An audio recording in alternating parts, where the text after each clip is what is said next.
आपके सीएफएस में 12 सब्जेक्ट्स हैं। अगर आप एसए और प्रेसी को निकाल दें तो पीछे 10 सब्जेक्ट्स जो आप बचते हैं आपके, उनको आप थॉरोली स्टडी कर लें, जो कि आपने करना है। आपने हर सब्जेक्ट को इक्वली पढ़ना है। अगर आप अपने सब्जेक्ट्स को 10 सब्जेक्ट्स को थॉरोली पढ़ते हैं तो आपका ऑलरेडी एसए तैयार हो जाता है। आप पाकिस्तान अफेयर्स को थॉरोली पढ़ते हैं तो आपको पाकिस्तान का डेमोक्रेसी, पाकिस्तान की गवर्नेंस, पाकिस्तान की इकोनॉमी, पाकिस्तान के एजुकेशन सिस्टम, पाकिस्तान के सोशल इश्यूज, इन सब पे तो आपको नॉलेज आ जाता है। क्या आप डेमोक्रेसी के बारे में पाकिस्तान की हिस्ट्री नहीं पढ़ते? जब आप हिस्ट्री 1947 से 2020 तक की पढ़ेंगे, पोस्ट पार्टीशन हिस्ट्री, उसमें आपको गवर्नेंस, इकोनॉमी, डेमोक्रेसी सारे एसेस तैयार हो जाएंगे। आपका एजुकेशन के इश्यूज पे, आपके इकोनॉमिक इश्यूज के बाकायदा टॉपिक्स हैं पाकिस्तान अफेयर्स में। जब आप वो तैयार करते हैं तो आपको उनसे रेलेवेंट जो है वो नॉलेज मिलता है। करंट अफेयर्स पढ़ते हैं तो जितने इंटरनेशनल करंट इश्यूज हैं, इंटरनेशनल है, डोमेस्टिक है, रीजनल है, उनके ऊपर ऐसे तैयार हो जाता है। जैसे हमने डिस्कस किया new war fronts lie in economic zones, ठीक है, Pakistan foreign policy, global dynamics, ये सारे आपके करंट अफेयर्स के टॉपिक्स हैं। इस्लामियत को तैयार करते हैं तो रिलीजन का टॉपिक तैयार हो जाता है, कोई रिलीजन के ऊपर टॉपिक आ जाए। इंटरनेशनल रिलेशंस तैयार करते हैं तो globalisation, international world order, liberal world order, ये सारे इंटरनेशनल इश्यूज के ऊपर ऐसे तैयार हो जाता है। पॉलिटिकल साइंस तैयार करें तो पोलराइज्ड पॉलिटिक्स के ऊपर ऐसे तैयार हो जाता है, ठीक है। जेंडर स्टडीज पढ़ लेंगे तो वुमेन के ऊपर, फेमिनिज्म के ऊपर ऐसे तैयार हो जाएगा। एनवायरमेंट साइंसेस पढ़ लेंगे, ग्लोबल वार्मिंग तैयार हो जाएगा। तो पीछे रह कौन सा जाता है? यही तो सारे टॉपिक आते हैं हर दफा, टॉपिक तो हर दफा ये आते हैं, तो दूसरे को चेंज तो नहीं होते उससे टॉपिक। तो अपने सब्जेक्ट्स को थॉरोली पढ़ लें, अच्छे तरीके से पढ़ लें, ठीक है। आपका ऐसे तैयार हो जाएगा, आपको नॉलेज की कहीं कहीं पे भी कमी नहीं आएगी, मैं आपको गारंटी करता हूं।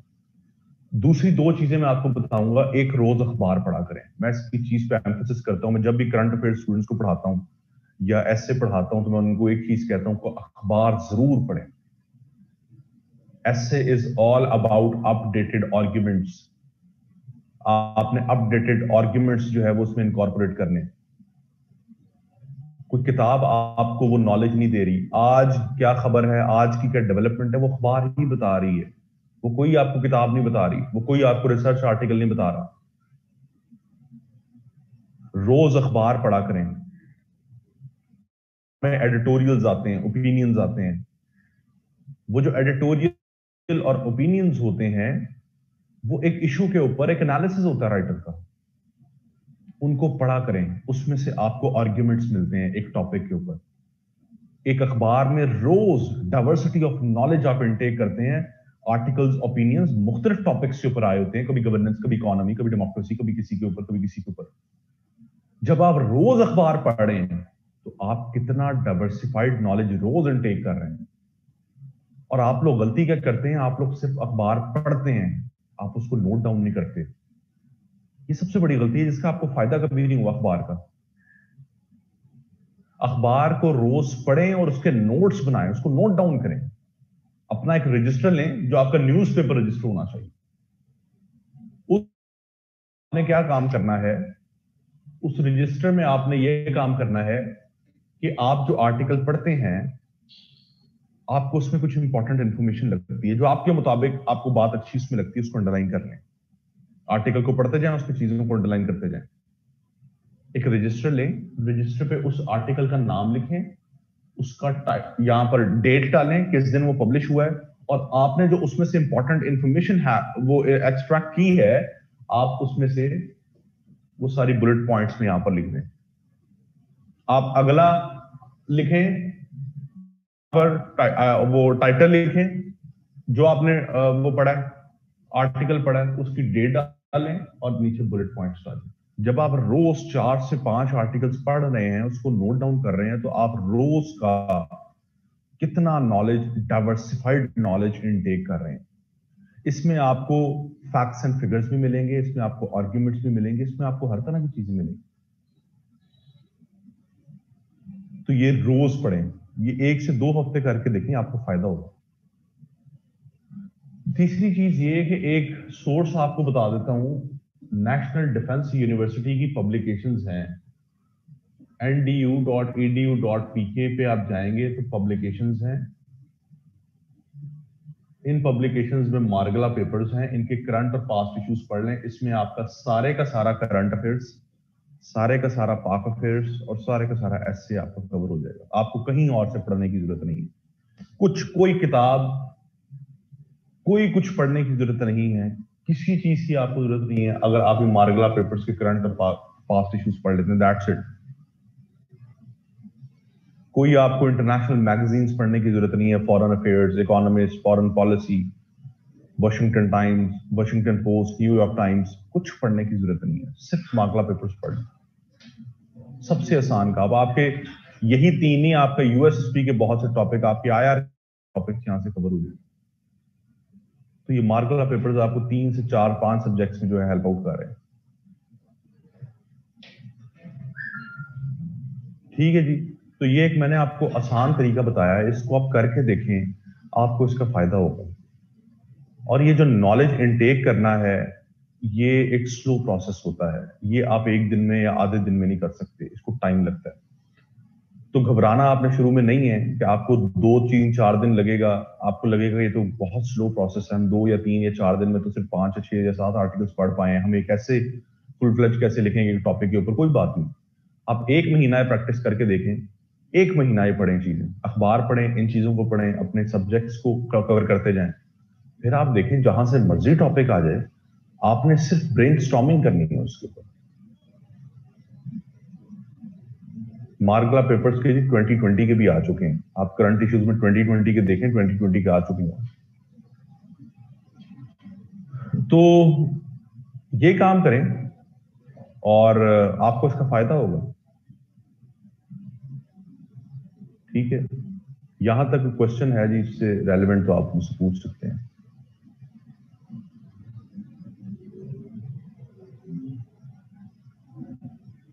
जी, किसी किस्म का कोई क्वेश्चन जी कंटेंट के हवाले से है तो पूछें।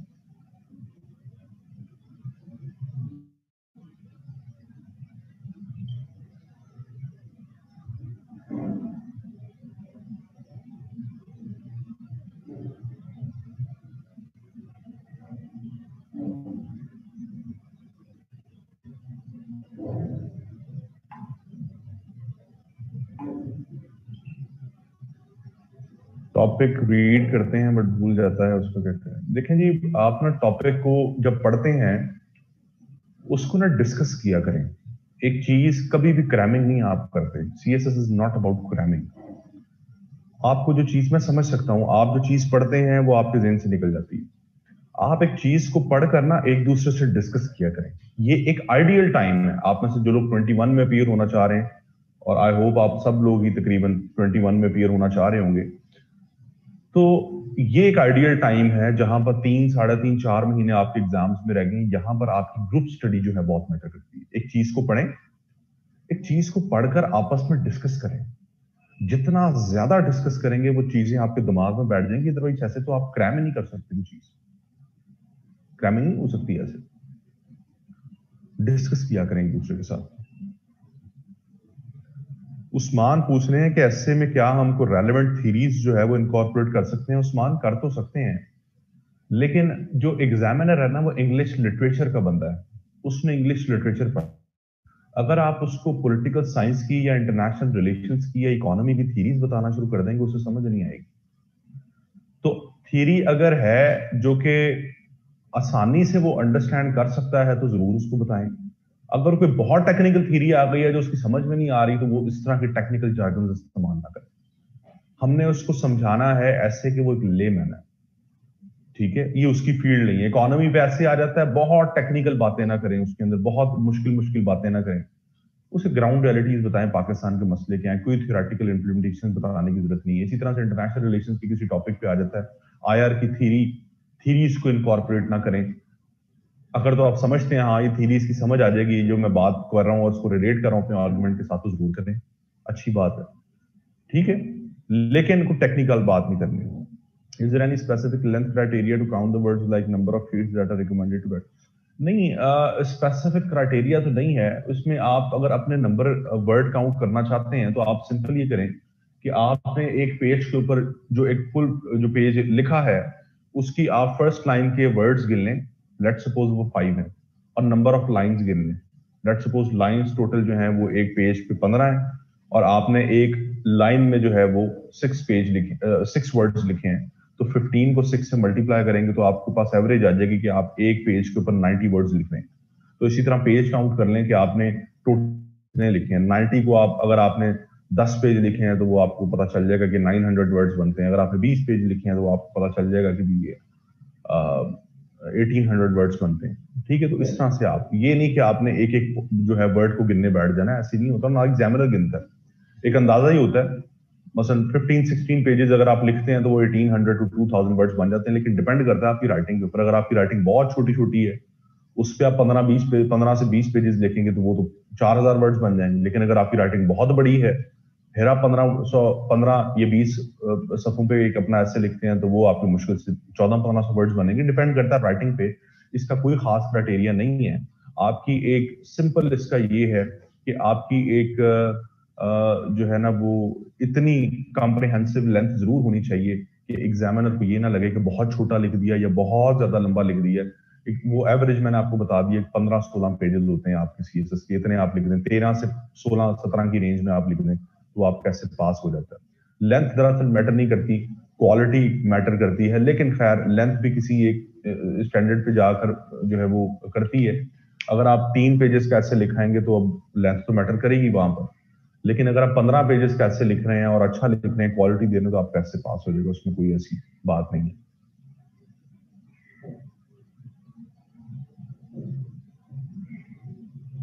जी, और कोई क्वेश्चन जी किसी किसी?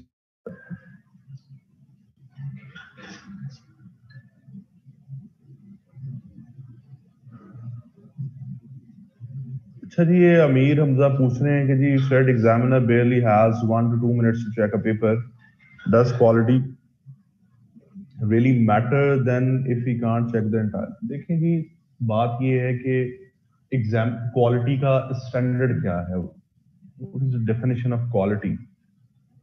क्वालिटी में वो यही 3 चीजें देख रहा है ना एग्जामिनर, आपकी ग्रामर देख रहा है, आपकी कोहेरेंस देख रहा है, आपकी रेलेवेंस देख रहा है। आपकी आउटलाइन से उसको अंदाजा हो जाता है कि क्या आप रेलेवेंट लिख रहे हैं, क्या आपकी आर्गुमेंट्स में कोहेरेंस है, अब बात की जो तरतीब आपने दी है आउटलाइन के अंदर, क्या उसके अंदर कोहेरेंस है। और उसके बाद जब आप उसको लिखना शुरू करते हैं तो जब वो इंट्रोडक्शन पढ़ता है, उस इंट्रोडक्शन से अंदाजा हो जाता है। आप अभी शायद ऐसे लिखते नहीं हैं और एक दूसरे के चेक नहीं करते। हम दोस्त क्या किया करते थे जब हम पढ़ते थे, हम ऐसे लिखकर एक दूसरे के चेक किया करते थे, तो हमें ना आइडिया हो जाता था एग्जामिनर की साइकी का। एक टाइम पे आप चेक कर करके ना आपको एग्जामिनर की तरह सोचना शुरू कर देते हैं। उसके बाद जब मैंने ऐसे पढ़ाना शुरू किया तो अब मैं खुद भी ऐसे जब इवेल्युएट करता हूँ, चेक करता हूँ, तो मुझे अंदाजा हो जाता है। और लिटरली 1 से 2 मिनट ही लगते हैं एक ऐसे को देखने में कि इसके अंदर क्या लिखा हुआ है। 1 से 2 मिनट भी बहुत ज्यादा है, आप 30-35 सेकंड के अंदर आपको पता चल जाता है। आप उसकी आउटलाइन से आपको अंदाजा हो जाता है कि ये ऐसे किस स्टैंडर्ड का लिखा, और आउटलाइन को 5 से 10 सेकंड लगते हैं, इससे ज्यादा नहीं लगते। ठीक है, तो क्वालिटी में ना वो चीजें जो देख रहा है, मैंने आपको स्ट्रक्चर में बताया था कि वो देख रहा है आपकी कोहेरेंस देख रहा है, रेलेवेंस देख रहा है, और उसके साथ साथ वो ये चीजें देख रहा है आपकी क्या कहते हैं, ग्रामर। इसमें अगर आप लैक कर रहे हैं तो इट मींस आप क्वालिटी इसको नहीं दे रहे। तो ये चीजें जो है वो देख रहे हैं। जी, यहां तक आपका कोई इशू है, कोई और मजीद क्वेश्चंस हैं तो आप पूछ लें, तसल्ली से पूछ लें, मैं उनको आंसर करता हूं और फिर हम आगे आज अपना पहला ऐसे पढ़ते हैं। स्ट्रक्चर समझना उस ऐसे के अंदर बहुत जरूरी है, और उसके अंदर किसी किस्म की एम्बिगुइटी ना होना ये भी बहुत जरूरी है। स्टिल आपके कोई क्वेश्चंस हैं किसी भी किस्म के तो वो आप पूछ सकते हैं।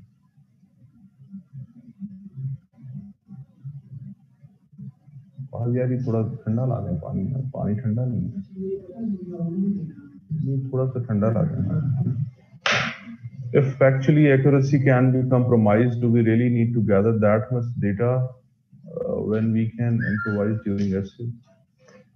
देखें जी, फैक्चुअल एक्यूरेसी मैटर नहीं करती, इसमें मैनिपुलेशन चल जाती है। मैं कभी भी ये इसको सजेस्ट तो नहीं करता कि 2 नंबरी करनी चाहिए ऐसे में, लेकिन खैर चल भी जाती है। अब अगर आपको फैक्ट्स एंड फिगर्स नहीं आ रहे किसी चीज के ऊपर, इसका फॉर्मूला है कि आप खुद फैक्ट्स एंड फिगर्स बना लें। फिर वही लॉजिक है कि एग्जामिनर जो है वो लिटरेचर है उसकी फील्ड, उसको नहीं पता आज यूनाइटेड नेशंस डेवलपमेंट यूएनडीपी ने कौन सी रिपोर्ट पब्लिश कर दी है, आईएमएफ ने कोई रिपोर्ट पब्लिश की है, वर्ल्ड बैंक ने कोई रिपोर्ट पब्लिश की है, कोई इशरत हुसैन जो है वो गवर्निंग द अनगवर्नेबल में क्या कह रहा है, या कोई आप हेनरी किसिंजर अपनी वर्ल्ड ऑर्डर की किताब में क्या कह रहा है, उसने ये शायद किताबें नहीं पढ़ी हुई, और ऑब्वियसली नहीं पढ़ी होंगी, उसकी उसका वो लिटरेचर का आदमी, उसका पॉलिटिक्स के इकोनॉमिक्स से ऐसा लेना देना नहीं है। तो यहां पर आप कोई यूएनडीपी का, आईएमएफ का, वर्ल्ड बैंक का, वर्ल्ड इकोनॉमिक फोरम का, पाकिस्तान इकोनॉमिक सर्वे का, पाकिस्तान ब्यूरो ऑफ स्टैटिस्टिक्स का, उसके बाद ease of doing business index, human development index, इस तरह की जो आप चीजें डालते हैं, इसमें आप मैनिपुलेट कर सकते हैं। आपको नहीं, आप भूल गए अगर कोई फैक्ट आपको नहीं आता, आप अपनी तरफ से बना के लिख लें, उसको नहीं पता, और वो इतनी गहराई पे जाके देखेगा भी नहीं कि जी इसने पॉइंट्स लिखे हैं तो चलो मैं गूगल करके देख लूं, बाकी ये फैक्ट्स एंड फिगर्स ठीक है, नहीं, उसके पास टाइम नहीं है इतना। उसने सिर्फ ये देखना है कि हाँ इसने अपनी बात को आर्गुमेंट को जस्टिफाई किया विद एनी फैक्ट। तो ये यहाँ पर इतनी मैनिपुलेशन चल जाती है, तो इसकी खैर होती है, इसमें कोई ऐसा मसला नहीं है। ठीक है, आपको बकायदा क्रैमिंग नहीं करनी, आपको बकायदा रट्टे नहीं लगाने फैक्ट्स एंड फिगर्स को कि जी ये इसका फैक्ट ये है, इसका फैक्ट ये चीजें मैनिपुलेटेड होती हैं, कोई मसला नहीं है, इसमें गुंजाइश होती है। ठीक है, इंट्रो का general part share problem there kindly share. Intro का जनरल पार्ट आप महक को क्या कह रही हैं, जो जनरल पार्ट है इंट्रो का, जो फर्स्ट आप कह रही हैं अनफोल्डिंग द टॉपिक, देखें जी आपका जो एस्से का इंट्रोडक्शन है उसको आप शुरू करते हैं एक बहुत जनरलाइज स्टेटमेंट के साथ, जिसे कहते हैं अनफोल्डिंग द टॉपिक। अपने टॉपिक को अनफोल्ड करना, अपने टॉपिक को खोलना, ओपन करना विद एनी जनरल स्टेटमेंट। किसी जनरल बात से आप अपने टॉपिक को खोल दें, चाहे वो कोटेशन है, चाहे वो कोई डेफिनेशन है, चाहे वो कोई हिस्टोरिकल चीज है, चाहे वो कोई कहानी है, चाहे वो कोई एनेक्डोट है, तो किसी भी जनरल बात से आप अपना एस्से जो है वो एस्से का इंट्रोडक्शन जो है वो स्टार्ट कर सकते हैं। ठीक है, is it true incorrect grammar leads to fail in English essay? इसमें कौन सी शक की बात हो सकती है मुस्तफा कि आप इंग्लिश एस्से का पेपर लिख रहे हैं और उसके अंदर अंग्रेजी ही ठीक नहीं लिख रहे? तो अब आप मुझे खुद बताएं कि एक कॉमन सेंस क्या कहती है कि आप पास हो सकते हैं? अंग्रेजी जबान का पेपर है और अंग्रेजी ही ठीक नहीं लिख रहे उसमें, तो फेल तो होना चाहिए आपको। ठीक है, इनकरेक्ट ग्रामर जो है वो आपको फेलियर की तरफ लेके जाती है। ग्रामर में कोई गुंजाइश नहीं है, किसी किस्म की गुंजाइश नहीं है।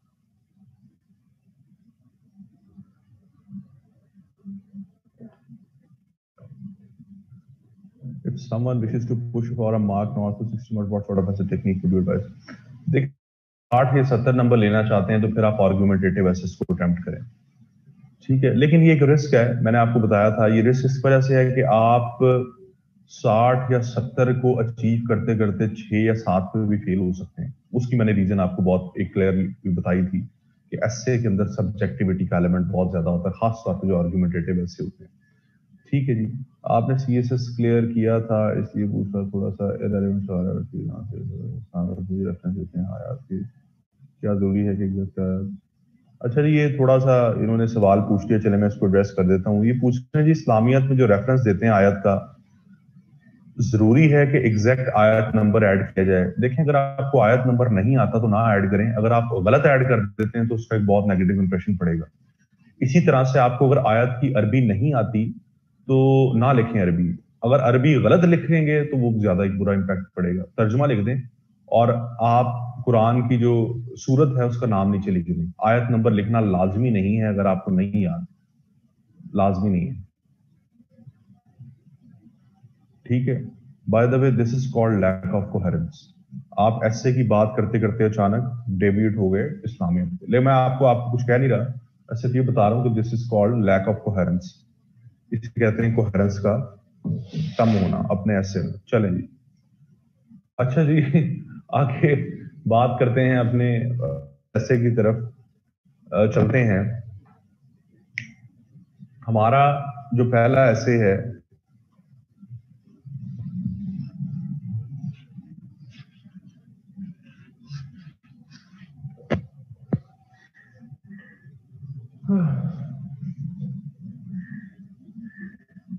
ये मैं एक स्टेटमेंट लिख रहा हूं, is Pakistan gradually moving towards globalisation, ये हमारा आज का एसे है जी। क्या पाकिस्तान आहिस्ता आहिस्ता ग्रेजुअली ग्लोबलाइजेशन की तरफ बढ़ रहा है? पहले तो आप मुझे बताएं कि आप क्या समझते हैं, इस सवाल का जवाब हाँ है या ना है, कि क्या पाकिस्तान ग्लोबलाइजेशन की तरफ बढ़ा है या नहीं बढ़ा?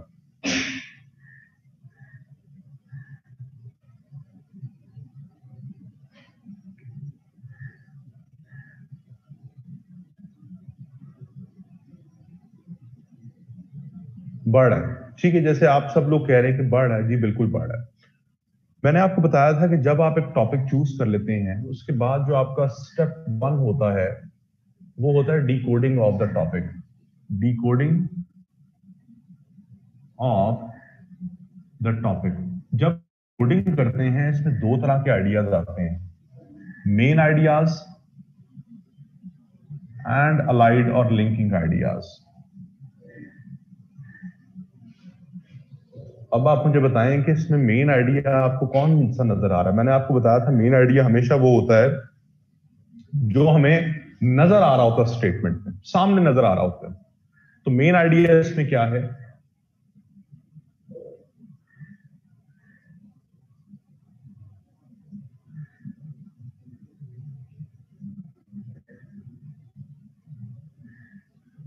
इसमें मेन आइडिया है, वो पूछ रहा है कि आप पाकिस्तान ग्लोबलाइजेशन की तरफ बढ़ रहा है, आप कह रहे हैं बढ़ रहा है। आप बताएंगे कैसे बढ़ रहा है, हाउ, या factors that lead Pakistan towards globalisation. वो आपसे पूछ रहा है कि क्या पाकिस्तान ग्लोबलाइजेशन की तरफ बढ़ रहा है? आपसे मैंने पूछा बढ़ रहा है, आपने कहा बढ़ रहा है। तो क्या आप पहले ये नहीं बताएंगे कि कैसे बढ़ रहा है, हाउ? किसी को यहां पे कोई इतराज, किसी किस्म का कोई चीज समझ ना आई तो पूछें। मेन आइडिया समझ आ गया आपको? कोई समझ नहीं आई तो पूछें। क्लियर? अच्छा, मेन अलाइड आइडियाज क्या हो सकते हैं? अब अलाइड आइडियाज वो आइडियाज होते हैं जो अपेरेंटली तो हमें यहां नजर नहीं आ रहे, लेकिन किसी ना किसी तरह से वो लिंक्ड होते हैं, अलाइड होते हैं मेन आइडिया के साथ। अब आपने बता दिया कि पाकिस्तान, जी पाकिस्तान ग्लोबलाइजेशन की तरफ बढ़ रहा है। अब इसके अलाइड आइडियाज क्या हो सकते हैं?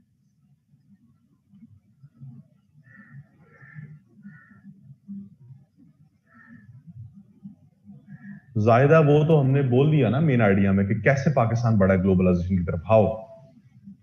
तो मेन आइडिया हो गया कि पाकिस्तान कैसे बढ़ा है ग्लोबलाइजेशन की तरफ, उसको तो एक्सप्लेन करना है मेन आइडिया। क्या हम ये कह सकते हैं कि जी बिल्कुल पाकिस्तान ग्लोबलाइजेशन की तरफ बढ़ रहा है, लेकिन इसके रास्ते में कुछ हर्डल्स हैं, रुकावटें हैं, चैलेंजेस हैं, और हमें उन चैलेंजेस को कोप अप करने की जरूरत है with pertinent measures. challenges and solutions. Challenges in the way of becoming a globalized state. और फिर way forward to counter this. तो हमने क्या किया, हमने डिकोडिंग करके 3 डोमेन्स निकालनी। हमारा अब हम इन 3 डोमेन्स की बेस पे अपना एक स्टांस डेवलप करेंगे, थीसिस स्टेटमेंट। हमने ये स्टांस लिया कि जी इसमें कोई शक नहीं कि पाकिस्तान जो है वो ग्लोबलाइजेशन की तरफ ग्रेजुअली बढ़ रहा है, लेकिन इसके बढ़ने में कुछ रुकावटें हैं, इसके रास्ते में कुछ रुकावटें हैं, चैलेंजेस हैं। अगर हम उन चैलेंजेस को कोप अप कर लें तो पाकिस्तान एक इन ट्रू एसेंस एक ग्लोबलाइज्ड स्टेट बन सकता है। मेरी बात से किसी को इतराज हो, किसी किसी को कोई चीज समझ ना आई हो तो आप पूछ सकते हैं मुझसे। ये बात समझ आ गई जो मैंने आपको बताई?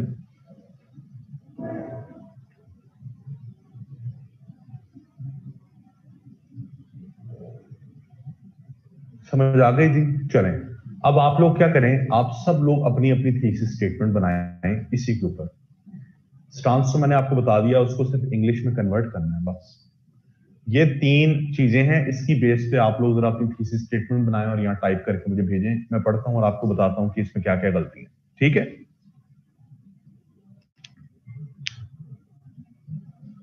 इम्प्लीकेशंस महज जरूरी नहीं है। आपने बता दिया, आपने स्टांस ये लिया कि इसके रास्ते में कुछ चैलेंजेस हैं, वो इम्प्लीकेशंस ही होगी ना एक तरह से, जो चैलेंजेस हैं। ठीक है, सॉरी इम्प्लीकेशन नहीं हुई, चैलेंजेस हुए, तो इम्प्लीकेशंस की जरूरत नहीं है आपको। आपके पास 3 डोमेन्स हैं, कंप्रिहेंसिवली आप इनको डिस्कस कर सकते हैं। जरा बनाए थीसिस स्टेटमेंट और बताएं मुझे।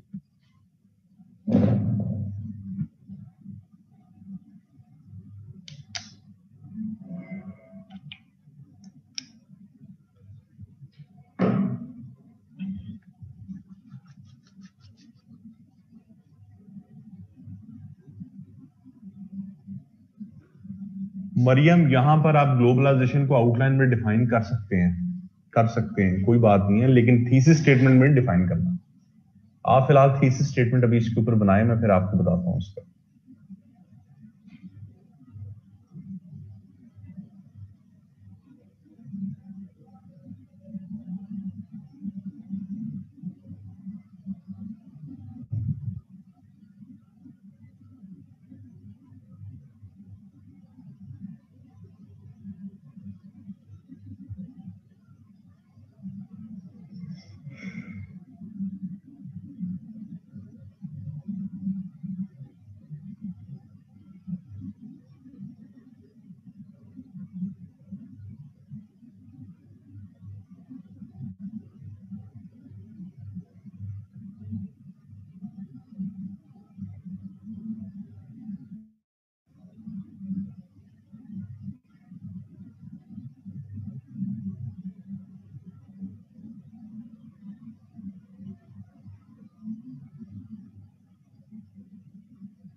अच्छा जी, महक ने लिखी है जी, Pakistan is moving towards globalisation because of many factors but there are challenges in the वे,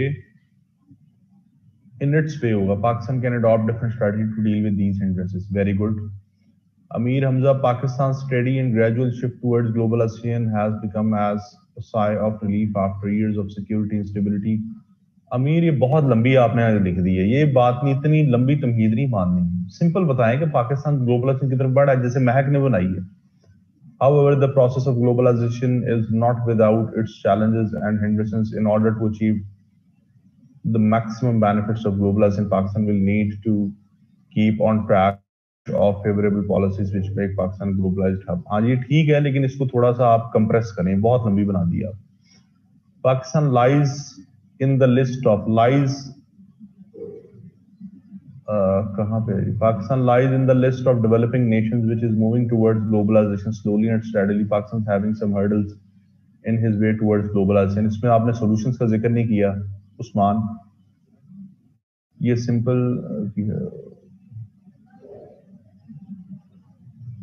ये सिंपल रखी है। ओके हो, इसका क्या मतलब हुआ? Pakistan is gradually becoming a globalized state. There are numerous factors that are contributing in favor of globalization, but there are a few hurdles that need to be addressed। Very good। Pakistan is certainly moving towards a globalized state with passage of time, but there are still some hurdles in its way which needs to be resolved effectively by government and people of Pakistan। Good। Pakistan is going towards globalization, although it has some provocation in its way। आपने solutions की बात नहीं की है वैसे। Pakistan is moving towards globalization due to a number of factors, although it has a number of challenges towards becoming a globalized state. Pakistan can carve out a way forward through a number of ways। Good। Pakistan today is on the verge of becoming a globalized state, but it is facing a number of hurdles. In order to become a true globalized state, it will have to take a few necessary steps. Good. Pakistan is moving towards globalization gradually. There are challenges which it has to face during this transition. Certain steps are needed to counter these challenges and complete the transition. Globalization is the regular interaction between similar and diverse entities in the world, but some challenges making hurdles. ये गलत है हमजा आपकी, पाकिस्तान का तो जिक्र ही नहीं है इसमें. Globalization is the regular interaction between, ये गलत है हमजा, नीचे आ जाए.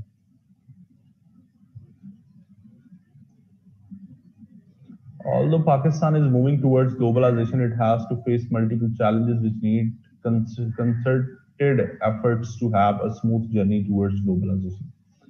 To move Pakistan towards the globalized state, many political and economic factors readily playing their part. ये गिना ठीक नहीं है. आप ये देखें ऊपर ये स्टूडेंट्स बाकी कैसे बना रहे हैं. Pakistan is moving towards globalization.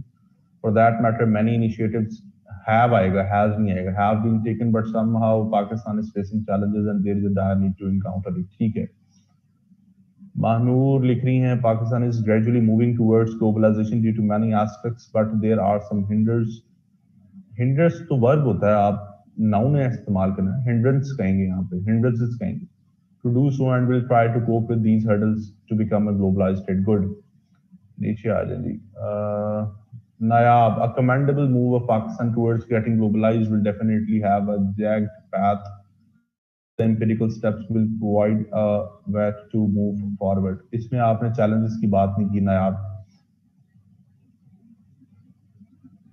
ठीक है. उसके बाद जी सारा Suleman, Pakistan stands low on the globalization ranking of the countries of the country because there are many factors. ये ठीक नहीं है सारा आपकी. In the last few years, multiple factors have led Pakistan in the right direction towards globalization, resisting multidimensional challenges on its way. ये भी ठीक नहीं है. Pakistan is moving with the world globalization race for which Pakistan will have to opt the globalization to state among world global race, but to jump into the race, Pakistan is facing too many barriers and challenges for which Pakistan needs to counter them. Maryam ये race वगैरह की बात ना करें, आप simple बताएं कि पाकिस्तान जो है वो ग्लोबलाइजेशन की तरफ बढ़ रहा है. That's it. ठीक है. तो ये फिलोसफिकल टच इसको बिल्कुल ना दें. ये वो है, ऐसे है, इशू बेस्ड ऐसे है. चलें जी, आप में से ऑलमोस्ट सब लोगों की जो है वो ठीक हैं. कुछ लोगों ने थोड़ी थोड़ी गलतियां की हैं, वो आने वाले लेक्चर्स के अंदर उनकी वो गलतियां जो हैं वो कोप अप हो जाएंगी. अब हम बात करते हैं इसकी, एक आउटलाइन का स्केच बना देता हूं मैं, और उसके बाद फिर हम जो है वो आगे इसके ऊपर एक मैं आपको इसके ऊपर डिस्कशन करते हैं इस टॉपिक पे.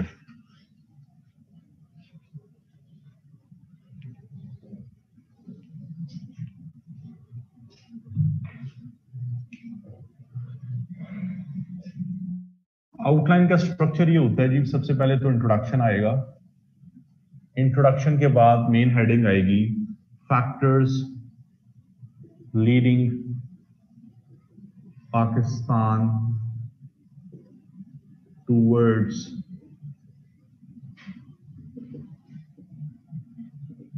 Globalisation.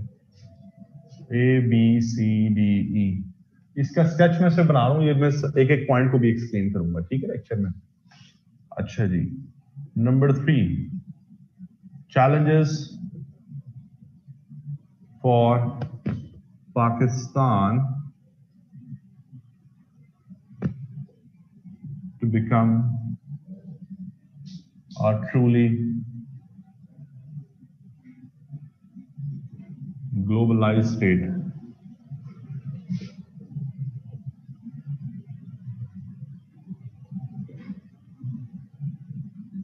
Way forward to cope the existing challenges in order to prosper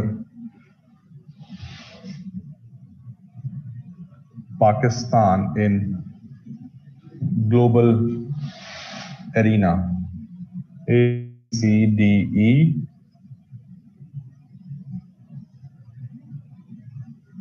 conclusion. ठीक है जी.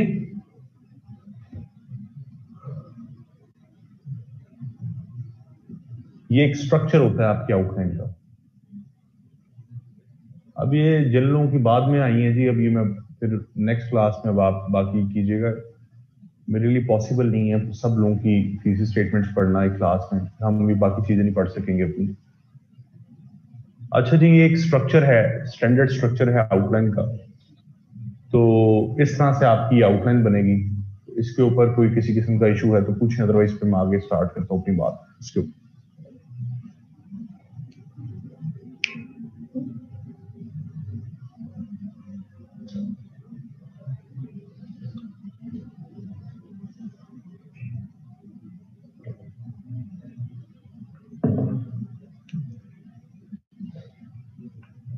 मुख्तार को जरा बताइए, मुख्तार फहद में से।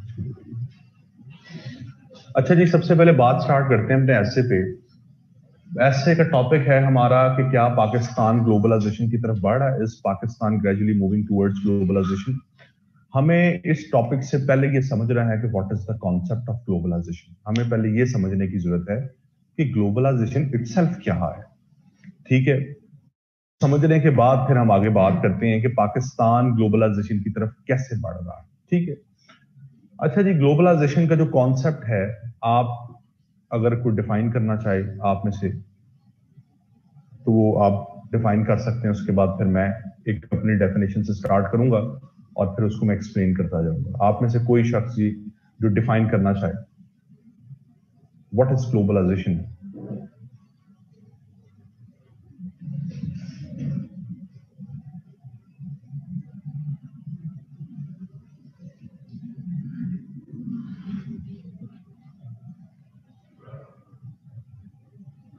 विदाउट बैरियर्स एंड बाउंड्रीज, ठीक है। It refers to connectivity of the world in all aspects, बिल्कुल ठीक।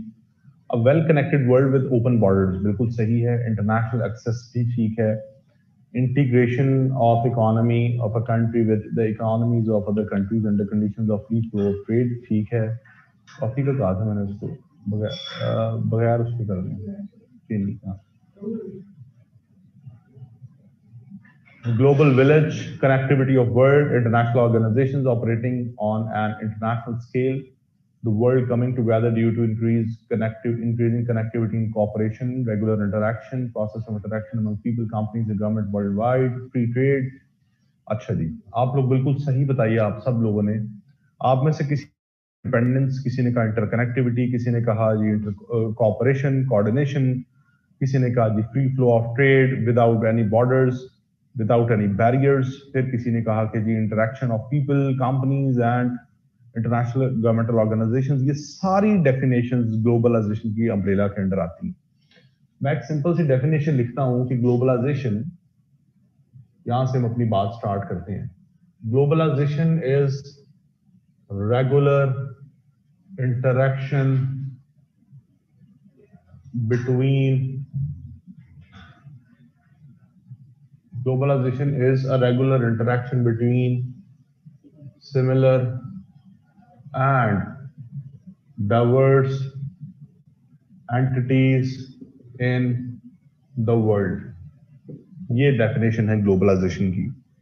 ग्लोबलाइजेशन की जो डेफिनेशन है, ये अपेरेंटली तो हमें कुछ वेग लगती है, बड़ी सुपरफिशियल सी लगती है कि ग्लोबलाइजेशन एक रेगुलर इंटरेक्शन है सिमिलर और डाइवर्स एंटिटीज का दुनिया में। इसका क्या मतलब हुआ? इस डेफिनेशन को समझने के लिए आपको इसमें दो टर्मिनोलॉजीज का पता होना बहुत जरूरी है, उनको समझना बहुत जरूरी है। Number one, regular interaction. Number two, similar and diverse entities. ये दो टर्मिनोलॉजीज को समझ जरूरी है अगर आप ग्लोबलाइजेशन के कॉन्सेप्ट को समझना चाहते हैं कि सिमिलर और डाइवर्स एंटिटीज के दरमियान रेगुलर इंटरेक्शन। ये सिमिलर और डाइवर्स एंटिटीज क्या होती हैं, पहले इनको देखते हैं। दुनिया में दो तरह की एंटिटीज एग्जिस्ट करती हैं, state entities, non state entities. Entity हम किसी भी चीज को कह सकते हैं, कोई भी ऐसी चीज। हम किसी भी चीज को स्टेट एंटिटी तब कहते हैं जब वो चार क्राइटेरिया पे पूरा उतरती है। चार क्राइटेरिया पे। Number one, it must have defined territory. It must have defined territory. उस टेरिटरी के अंदर पॉपुलेशन हो, उस पॉपुलेशन को सॉवरन गवर्नमेंट गवर्न कर रही हो, और उस गवर्नमेंट में कैपेसिटी हो इंटरनेशनल रिलेशंस डेवलप करने की। जिस भी चीज में, जिस एंटिटी में ये चार एलिमेंट्स होंगे, उसे हम कहेंगे कि ये एक स्टेट एंटिटी है। डिफाइंड टेरिटरी, पॉपुलेशन, तीसरा सॉवरन गवर्नमेंट, और उस गवर्नमेंट में कैपेसिटी होना इंटरनेशनल रिलेशंस डेवलप करने की, तो उसको हम कहेंगे कि ये एक स्टेट एंटिटी है। इसको ऐड की, इनको आगा फरहान अली, इनको ऐड कर दीजिएगा। और जिस भी एंटिटी के अंदर ये चार एलिमेंट्स ना हो, या चार में से एक भी ना हो, उसको हम कहेंगे non state entities. State entities में पाकिस्तान आ जाता है, इंडिया, चाइना, यूएस, ये सारे स्टेट एंटिटीज हैं। नॉन स्टेट एंटिटीज क्या होती हैं? जिसमें इन चार में से एक या चारों या दो या तीन फैक्टर्स लैक कर रहे हैं, उसे हम कहेंगे नॉन स्टेट एंटिटी है। जिस तरह से इंटर गवर्नमेंटल ऑर्गेनाइजेशंस, जिसमें United Nations, IMF, World Bank, World Trade Organisation आ जाता है। क्या यूनाइटेड नेशन की कोई टेरिटरी है? नहीं है। क्या उसकी कोई पॉपुलेशन है? नहीं है। तो इसलिए स्टेट एंटिटी नहीं है। इसी तरह से NGOs, नॉन गवर्नमेंटल और नॉन प्रॉफिट ऑर्गेनाइजेशन, जिस तरह की USAID का आपने नाम सुना होगा, नॉन गवर्नमेंटल ऑर्गेनाइजेशंस, इनकी अपनी एक डाइवर्स नेचर है, जो कि IGO से बिल्कुल डिफरेंट है। इसी तरह से MNCs, मल्टीनेशनल कंपनीज, KFC है, मैकडॉनल्ड्स है, लिवाइस है, ये क्या है? मल्टीनेशनल कंपनीज हैं। Belligerent groups, terrorist groups, al Qaeda, TTP, ISIS, ये सारे नॉन स्टेट एलिमेंट्स हैं। ये हो गई स्टेट एंटिटीज, ये होगी नॉन स्टेट एंटिटीज। जब हम इनका आपस में रेगुलर इंटरैक्शन पढ़ेंगे, इसको कहेंगे सिमिलर एंटिटीज के दरमियान रेगुलर इंटरैक्शन। जब हम इनको स्टडी करेंगे, अगर हम इन सबको स्टडी, इनका रिलेशन आपस में देखते हैं, तो हम कहेंगे डाइवर्स एंटिटीज का आपस में रेगुलर इंटरैक्शन, क्योंकि इनकी सबकी नेचर डाइवर्स है। और अगर ये नॉन स्टेट एंटिटीज इन स्टेट एंटिटीज के साथ लिंक्ड हैं, आपस में ताल्लुकात, इनके रेगुलर इंटरैक्शन हो रहे हैं, तो उनको भी हम कहेंगे कि डाइवर्स एंटिटीज के दरमियान रेगुलर इंटरैक्शन। इन्हें कहते हैं सिमिलर और डाइवर्स एंटिटीज। अब सिमिलर और डाइवर्स एंटिटीज में किस किस्म का रिलेशन, किस किस्म का regular interaction? Pakistan, India, US, China, ये स्टेट एंटिटीज हैं। पाकिस्तान और इंडिया के दरमियान कश्मीर का मसला चल रहा है। ये दोनों मुल्क कश्मीर का मसला बैठकर डिप्लोमेसी के थ्रू रिजॉल्व अगर कर लें, तो हम कहेंगे सिमिलर एंटिटीज के दरमियान रेगुलर इंटरैक्शन किस किस्म का? पॉलिटिकल नेचर का, पॉलिटिकल इंटरैक्शन। इंडिया और पाकिस्तान में कश्मीर के ऊपर खुदा ना खास्ता जंग हो जाती है, यूनाइटेड नेशन यहां से इंटरवीन करता है और इंडिया पाकिस्तान की जंग बंदी करवाता है, तो हम कहेंगे डाइवर्स एंटिटीज के दरमियान रेगुलर इंटरैक्शन किस किस्म का? पॉलिटिकल नेचर का। पाकिस्तान इस टाइम IMF से लोन ले रहा है। IMF पाकिस्तान को लोन दे रहा है क्योंकि पाकिस्तान की इकोनॉमी ठीक नहीं चल रही। डाइवर्स एंटिटीज के दरमियान रेगुलर इंटरैक्शन किस किस्म का? Economic interaction.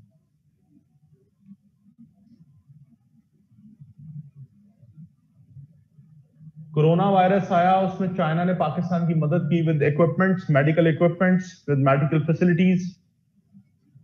चाइना ने पाकिस्तान की मदद की। सिमिलर एंटिटीज के दरमियान रेगुलर इंटरैक्शन किस किस्म का? सोशल नेचर का, सोशल इंटरैक्शंस। पाकिस्तान पिछले 20 साल से वॉर ऑन टेरर लड़ रहा है, बेलिजेरेंट ग्रुप्स के खिलाफ, अलकायदा, TTP के खिलाफ। डाइवर्स एंटिटीज के दरमियान रेगुलर इंटरेक्शन किस नौयत का? War like interaction. War like interaction. एक टाइम पर जब ये सिमिलर एंटिटीज और ये सारी डाइवर्स एंटिटीज और ये सब डाइवर्स एंटिटीज एक दूसरे के साथ रेगुलरली इंटरेक्ट कर रही हैं, सोशली, कल्चरली, वॉर लाइक, एक टाइम पे जब इन सब के दरमियान इस तरह के इंटरेक्शंस हो रहे हैं, that will be called globalisation. यहां तक कोई मसला जी, किसी किस्म का कुछ चीज समझ ना आई हो तो पूछो।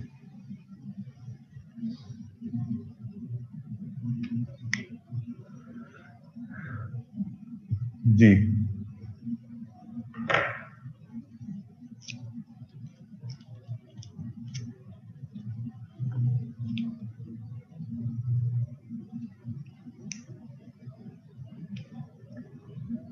देखें जी, एंटिटी का मैंने आपको वर्ड इसलिए इस्तेमाल किया डिफरेंशिएट करने के लिए कि एक स्टेट एंटिटी, एक चीज एक स्टेट है, एक नॉन स्टेट है। अगर हम एंटिटी के साथ अगर स्टेट लगा रहे हैं तो फिर वो स्टेट को भी तो रिप्रेजेंट कर रही है ना। जो आपका कंसर्न है कि हमने स्टेट्स को क्यों नहीं लिखा, ये नेशन क्यों नहीं लिखा, स्टेट नेशन को रिप्रेजेंट कर रहा है। एंटिटीज का मतलब स्टेट एंटिटीज और नॉन स्टेट एंटिटीज, इनको डिफरेंशिएट करने के लिए इनके साथ ये एक नाउन लगाया जाता है।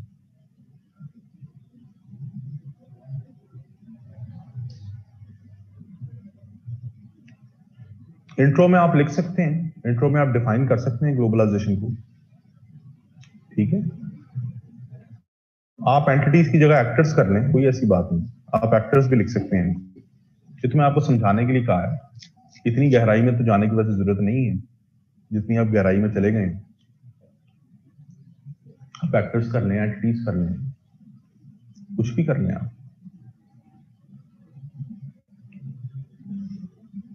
अच्छा जी, ये जो ग्लोबलाइजेशन का कॉन्सेप्ट है ना, ये 1980s के अंदर आया था, जो टर्म कॉइन की गई ग्लोबलाइजेशन। ग्लोबलाइजेशन ना, दुनिया जब से वजूद में आई है तब से ग्लोबलाइजेशन एग्जिस्ट करती आ रही है, लेकिन इसको 1980 में ही ग्लोबलाइजेशन क्यों कहा गया, पहले क्यों नहीं कहा गया? वो इसलिए नहीं कहा गया कि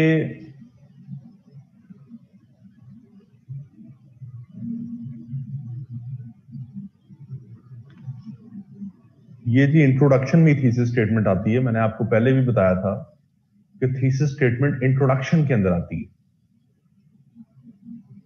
ठीक है। अब मैं बात क्या कर रहा था, मैं इसलिए आपसे रिक्वेस्ट करता हूं कि जी मुझे पहले बात कंप्लीट करने दिया करें, मैं खुद आप लोगों से पूछता हूं अगर आपका कोई क्वेश्चन है। अब दरमियान में वो फिर ये इस तरह आया था। हाँ, मैं हम ये बात कर रहे थे कि ग्लोबलाइजेशन का जो कॉन्सेप्ट है वो 1980s के अंदर आया, और जिसे कहा गया ग्लोबलाइजेशन, हालांकि ग्लोबलाइजेशन एग्जिस्ट कर रही है जब से दुनिया वजूद में आई। इसको ग्लोबलाइजेशन इस वजह से कहा जाने लगा 1980s में, क्योंकि 1980s से पहले ये जो डाइवर्स एंटिटीज थी इनका वजूद नहीं था 1945 ऑनवर्ड्स बढ़ना शुरू हुआ ना, उस टाइम मैच्योर वजूद नहीं था, इनका वजूद मैच्योर हुआ 1980s में। और आज से 100-150 साल पहले देखें तो इनका तो वजूद ही नहीं था, एग्जिस्ट ही नहीं करता था। क्या UN, IMF, world bank, USAID, MNCs, belligerent groups exist करते थे आज से 100-150 साल पहले? नहीं। दुनिया में डाइवर्स एंटिटीज नहीं थी, दुनिया में सिर्फ एक तरह की एंटिटीज थी, and that were similar entities, states, nation states. उनके दरमियान रेगुलर इंटरेक्शंस थे, socio political, cultural, economic nature के थी। वो भी ग्लोबलाइजेशन, लेकिन उसका स्कोप नैरो था। उस ग्लोबलाइजेशन को कहा जाने लगा इंटरनेशनलिज्म। इंटरनेशनलिज्म का वर्ड निकला है इंटरनेशंस से, नेशंस के दरमियान, कौमों के दरमियान। तो ग्लोबलाइजेशन पहले दिन से एग्जिस्ट करती है, लेकिन उस टाइम पे जो ग्लोबलाइजेशन एग्जिस्ट करती थी उसका स्कोप नैरो था। आज जो ग्लोबलाइजेशन एग्जिस्ट करती है इसका स्कोप बहुत जो है वो वाइड है। ये फर्क है।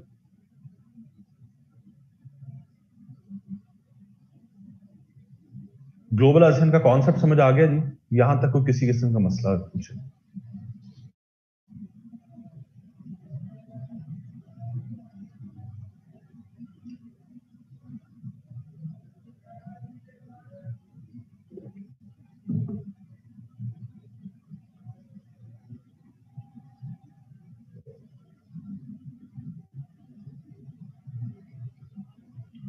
क्लियर है जी यहां पर सबको?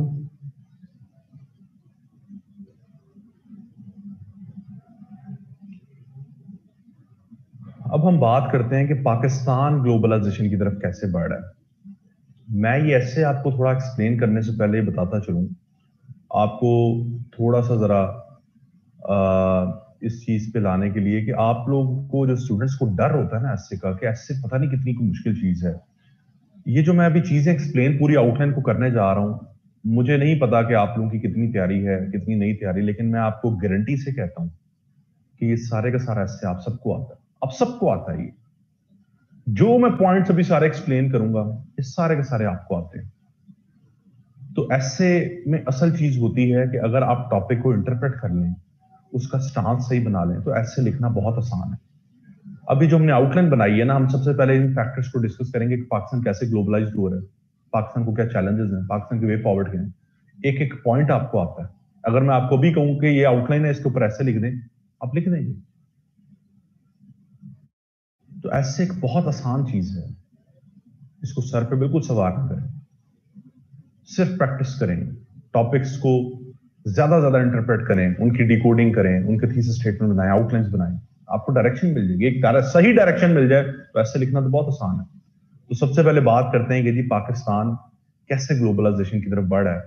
सबसे पहले तो आप देखें, इसमें हम पॉइंट्स, वो फैक्टर्स बताएंगे, हमने वो फैक्टर्स पे बात करनी है जिससे हमें लगता है देखते हुए कि पाकिस्तान जो है वो ग्लोबलाइजेशन की तरफ बढ़ रहा है। तो पहला फैक्टर क्या है? पहला फैक्टर ये है कि पाकिस्तान इस टाइम पे जितने भी इंटरनेशनल और रीजनल इश्यूज दुनिया में चल रहे हैं, उनको रिजॉल्व करने के लिए एक बहुत अहम किरदार अदा कर रहा है। पाकिस्तान इंटरनेशनल फोर्सेस के साथ, मुल्कों के साथ कोऑर्डिनेशन कर रहा है, कोऑपरेशन कर रहा है इंटरनेशनल इश्यूज को रिजॉल्व करने के लिए, रीजनल इश्यूज को रिजॉल्व करने के लिए। इसमें आप सबसे पहले अफगानिस्तान का मसले का बताएंगे। पीस डील में पाकिस्तान एक अहम किरदार कैसे अदा कर रहा है? क्या ये ग्लोबलाइजेशन नहीं है? क्या ये कॉपरेशन नहीं है? Cooperation of political nature. आप बताएंगे पाकिस्तान ईरान और सऊदी अरेबिया की राइवलरी को कम करने के लिए, उसको मिटिगेट करने के लिए क्या क्या इकदाम कर रहा है।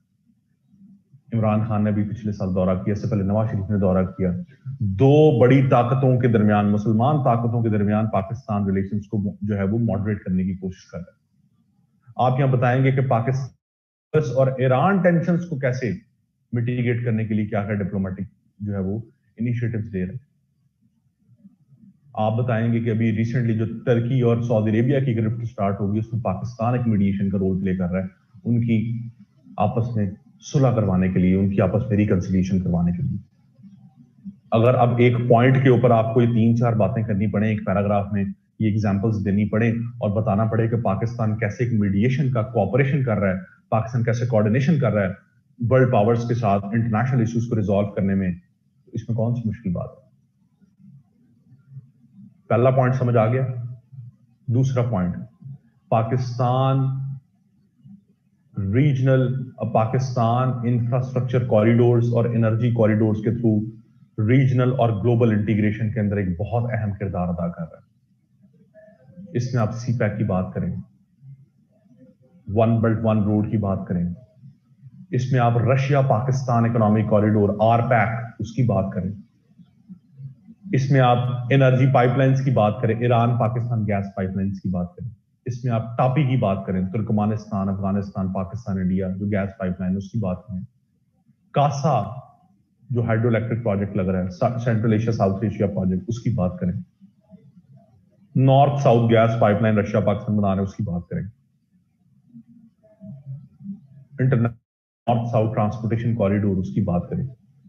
वो तमाम एनर्जी और इंफ्रास्ट्रक्चर कॉरिडोर जिनके थ्रू पाकिस्तान रीजनल और ग्लोबल कनेक्टिविटी को प्रमोट कर रहा है। ये वो फैक्टर्स हैं जो बता रहे हैं पाकिस्तान ग्लोबलाइजेशन की तरफ बढ़ रहा है।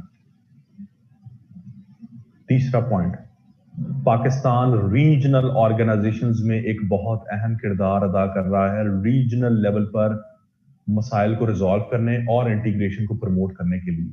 इसमें आप बात करें, पाकिस्तान अभी एससीओ का हिस्सा बना है, शंघाई कोऑपरेशन ऑर्गेनाइजेशन। इसमें आप बात करें, Pakistan economic cooperation organisation ECO में क्या रोल प्ले कर रहा है।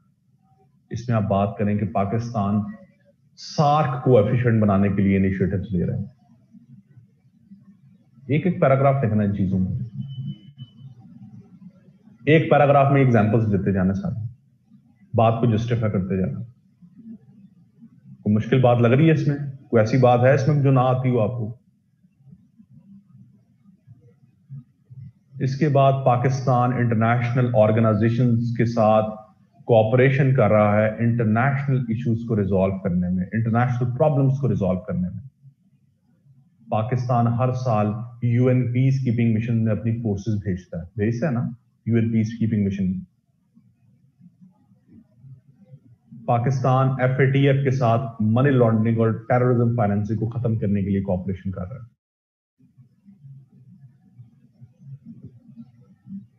पाकिस्तान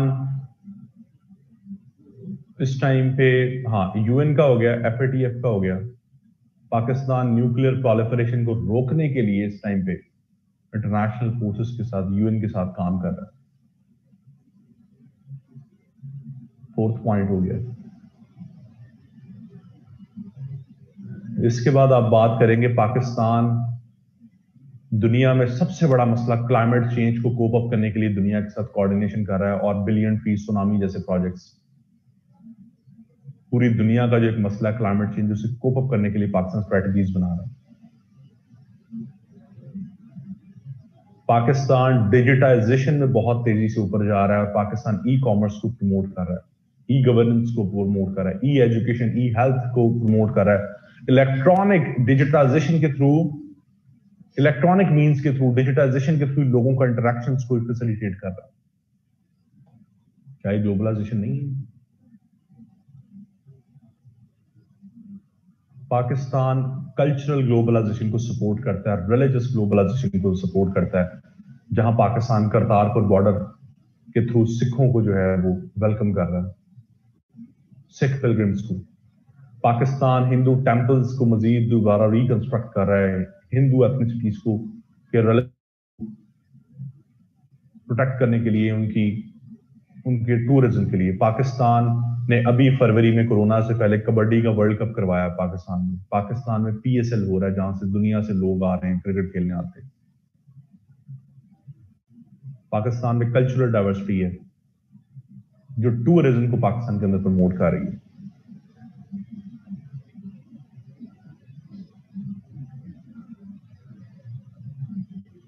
तो ये सारे पॉइंट्स, इसमें कोई ऐसी रॉकेट साइंस नहीं है, ये सारे के सारे पॉइंट्स आते हैं। मुझे कोई आप में से बता दे कि ये नहीं आते। अगर किसी को नहीं आते तो फिर इसका मतलब है कि आप बहुत बेसिक लेवल पे हैं सीएसएस के। आपको सीएसएस में बिल्कुल अपीयर नहीं होना चाहिए अगर आपको ये नहीं आते। करतारपुर का आपको नहीं पता शहरियत क्या है ये?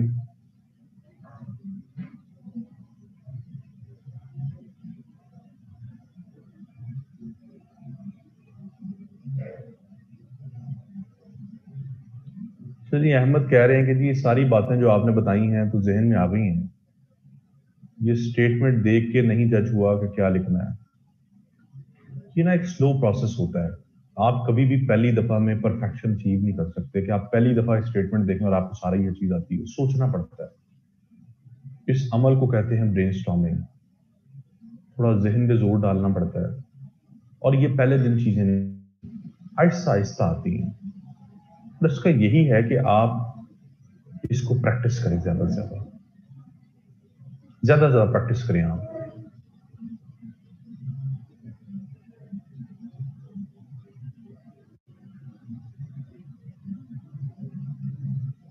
शहरियार, मैं ये बात कर रहा हूं कि ग्लोबलाइजेशन को आप करतारपुर बॉर्डर के थ्रू, ग्लोबलाइजेशन का मतलब क्या? Exchange of people. जब आपके सिख पिलग्रिम्स पाकिस्तान आ रहे हैं तो एक्सचेंज ऑफ पीपल है ना, ये भी तो ग्लोबलाइजेशन की डेफिनेशन है। आपके कल्चरल इंटरेक्शन भी तो है, जो वहां के सिख पाकिस्तान के लोगों से आकर इंटरेक्ट कर रहे हैं। तो क्या ये ग्लोबलाइजेशन नहीं है? ठीक है।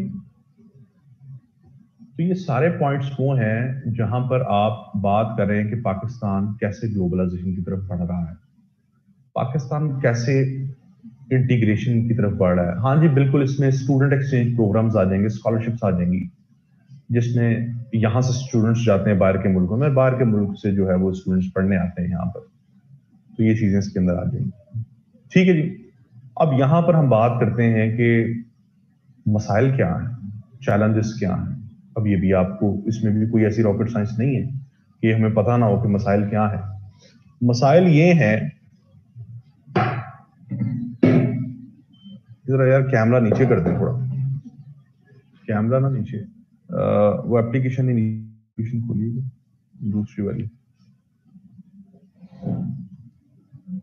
हाँ, इसमें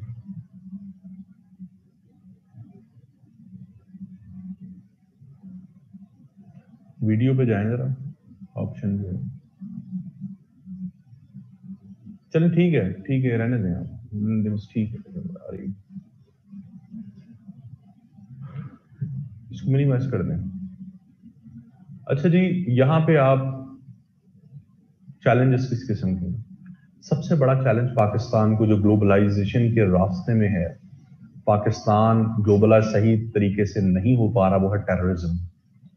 टेररिज्म की वजह से दुनिया डरती है आपके मुल्क में आने से, आपके मुल्क से इंटीग्रेट करने से। टूरिज्म आपके मुल्क में खत्म हो चुका है, आपके मुल्क में मल्टीनेशनल कंपनीज नहीं आती, आपके मुल्क में फॉरेन इन्वेस्टमेंट कोई नहीं करता, क्योंकि आपके मुल्क में जो है वो टेररिज्म है। दूसरा, आपके मुल्क के अंदर एक्सट्रीमिज्म, रिलीजियस इंटॉलरेंस है। आज आप पाकिस्तान को ग्लोबलाइज कर दें, आपके मुल्क में यूरोप से लोग आए, वो आकर अपना कल्चर इधर लेके आए टूरिज्म के लिए, ड्रिंकिंग करें, अपने वही ड्रेसेस पहने जो जो वो पहनते हैं, तो यहाँ पे आप उनको सरवाइव करने देंगे? आपके तो जो रिलीजियस फैक्शंस है वो तो मार देंगे उनको, वैसे सरवाइव नहीं कर सकते वो। तो आप में कल्चरल असिमिलेशन का एलिमेंट नहीं है, हम को असिमिलेट नहीं कर सकते। हमने दूसरे कल्चर को क्या असिमिलेट करना है? हम तो एक दूसरे को काफिर काफिर कह रहे हैं। तो ये बहुत बड़ी हर्डल है, रिलीजियस इंटॉलरेंस बहुत बड़ी हर्डल है। कभी भी ऐसी सोसाइटीज तरक्की नहीं करती जहां पर फंडामेंटलिस्ट आइडियोलॉजीज परस्यू की जाती हैं। तीसरा, पाकिस्तान के अंदर मसला है आपके मुल्क के अंदर फ्रेजाइल इकोनॉमी, वीक इकोनॉमी। जब तक आपकी इकोनॉमी ठीक नहीं है, आपके मुल्क में इन्वेस्टमेंट कैसे आएगी? आपकी इकोनॉमी ठीक नहीं है, आप एक्सपोर्ट्स नहीं कर रहे, आप एक चीज बेच नहीं रहे, खरीद नहीं रहे, तो असल तो ग्लोबलाइजेशन का कॉन्सेप्ट ही शुरू हुआ था इकोनॉमिक डायमेंशन से कि फ्री ट्रेड होनी चाहिए विदाउट एनी टैरिफ्स। लेकिन जब आपके पास कोई चीज ही नहीं है बेचने की, तो फ्री ट्रेड कहां से आप करेंगे? वीक इकोनॉमी,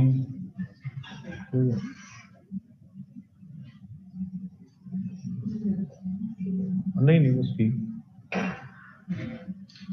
वीक इकोनॉमी के साथ साथ आपका वीक पॉलिटिकल सिस्टम, आपके मुल्क में पॉलिटिकल सिस्टम ही वीक है।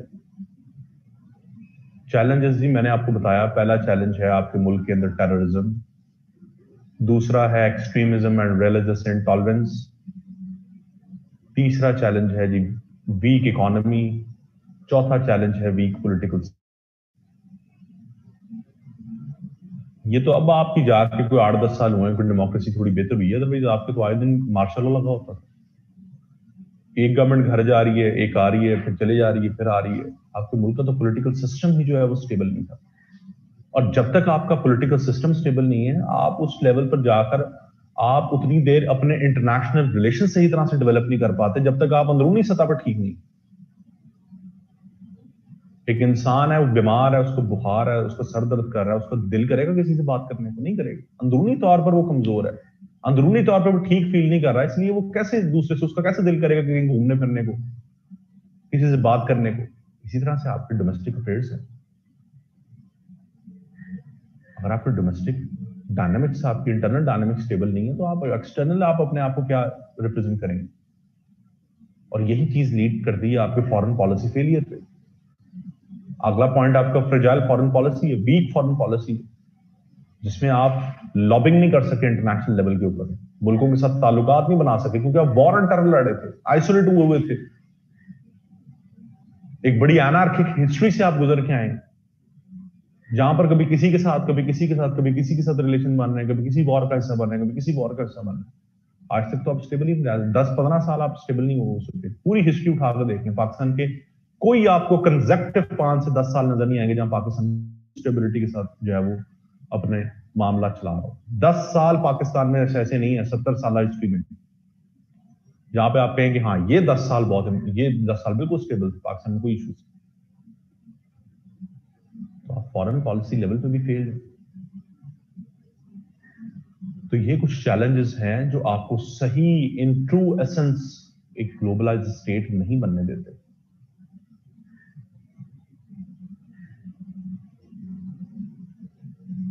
जी यहां पर कोई क्वेश्चन है तो पूछ लो। ये जी पता नहीं को पूछ रहे हैं कि ये तो 10 से भी ज्यादा पॉइंट्स हो गए हैं फर्स्ट हेडिंग में, ये 10 से ज्यादा नहीं, आपने 5-6 पॉइंट्स लिखने हैं, तो मैंने वैसे आपको 10-12 पॉइंट्स बता दिए, इनमें से कोई 5-6 लिखने हैं आप पॉइंट्स। यहां तक कोई मसला है तो पूछें।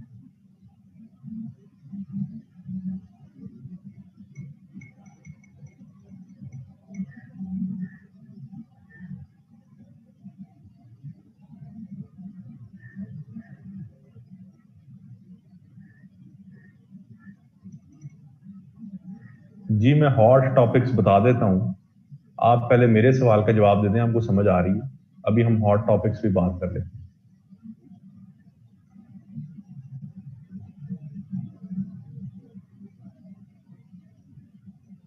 हॉट टॉपिक्स में पहली दफे नाम सुन रहा हूं।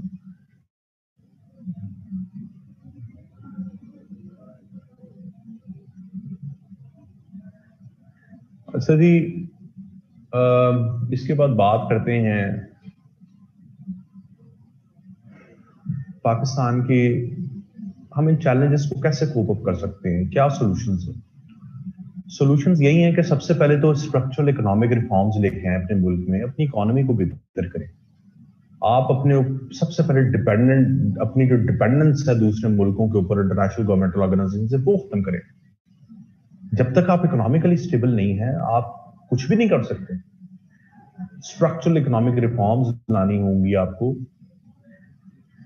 जिसके थ्रू आप अपनी इकोनॉमी को दोबारा से खड़ा करें, रिसरेक्शन ऑफ इकोनॉमी। इसके साथ साथ सबसे इंपॉर्टेंट चीज आज की दुनिया में ग्लोबलाइजेशन के दौर में है रिसर्च एंड डेवलपमेंट, इनोवेशन। जितना ज्यादा अपने आप को इनोवेट करेंगे उतना ज्यादा दुनिया में आप ग्लोबलाइज्ड होंगे सही तरीके से। दुनिया की मजबूरी बन जाएगी आपके साथ काम करना, आपके मुल्कों को विजिट करना, आपके मुल्क को, आपके मुल्क में आके इन्वेस्टमेंट्स करना। आज हर चीज का एक ही सोल्यूशन है, वो है रिसर्च एंड डेवलपमेंट, टेक्नोलॉजी। पहला मैंने आपको बताया कि अपनी इकोनॉमी को रीस्ट्रक्चर करें, अपनी इकोनॉमी में स्ट्रक्चरल इकोनॉमिक रिफॉर्म्स लेके आए। अगला टॉपिक मैंने इकोनॉमी को पढ़ाना है, उस पर बात करेंगे डिटेल में। दूसरा मैंने बताया इनोवेशन, रिसर्च एंड डेवलपमेंट, इसको प्रमोट करें अपने मुल्क में।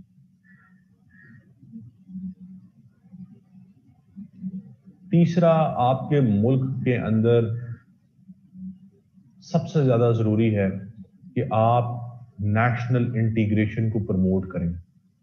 आप अंदरूनी सतह पर डिसइंटीग्रेटेड हैं, जिसकी वजह से आपके मसाइल आते हैं, वीक पॉलिटिकल सिस्टम, आपके टेररिज्म, एक्सट्रीमिज्म, क्यों आते हैं? नेशनल डिसइंटीग्रेशन की वजह से। अपने आप को सबसे पहले इंटीग्रेट करें।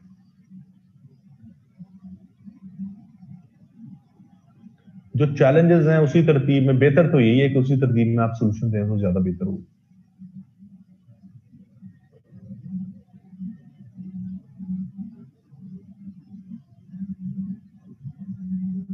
इसके बाद जी नेशनल इंटीग्रेशन को प्रमोट करें।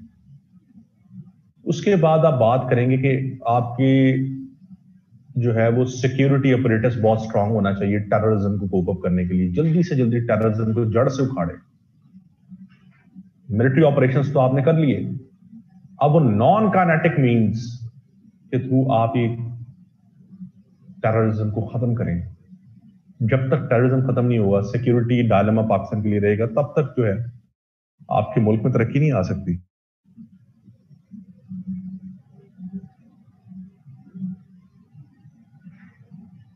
इसके बाद बात करेंगे आप इसमें कि अपनी डिप्लोमेसी को स्ट्रांग करें ताकि आप फॉरेन पॉलिसी लेवल पर लॉबिंग कर सकें, इंटरनेशनल लॉबिंग। और ये पीटीआई गवर्नमेंट को एक बहुत बड़ा क्रेडिट जाता है। इन्होंने इंटरनली तो जो किया है, एक्सटर्नली पाकिस्तान की फॉरेन पॉलिसी को स्ट्रांग किया। आज पाकिस्तान की बड़ी स्ट्रांग लॉबिंग हो रही है, पाकिस्तान के अलायंसेस बन रहे हैं। रशिया आज आपके साथ है, China, Turkey, Malaysia, Qatar, Iran, सारे मुल्क आज आपके साथ खड़े हैं।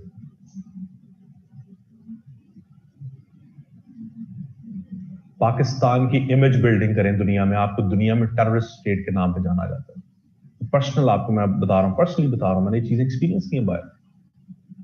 आप किसी को बताएं पाकिस्तानी है, आपको अच्छा नहीं समझा जाता।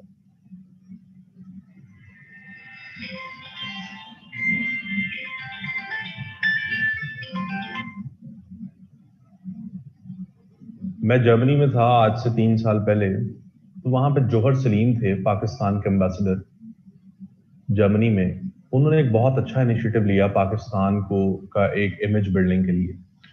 बर्लिन में जितनी पब्लिक ट्रांसपोर्ट चलती है, बसेस चलती हैं, उन्होंने बसेस के बाहर एक प्रोजेक्टर टाइप एलईडी लगवाई,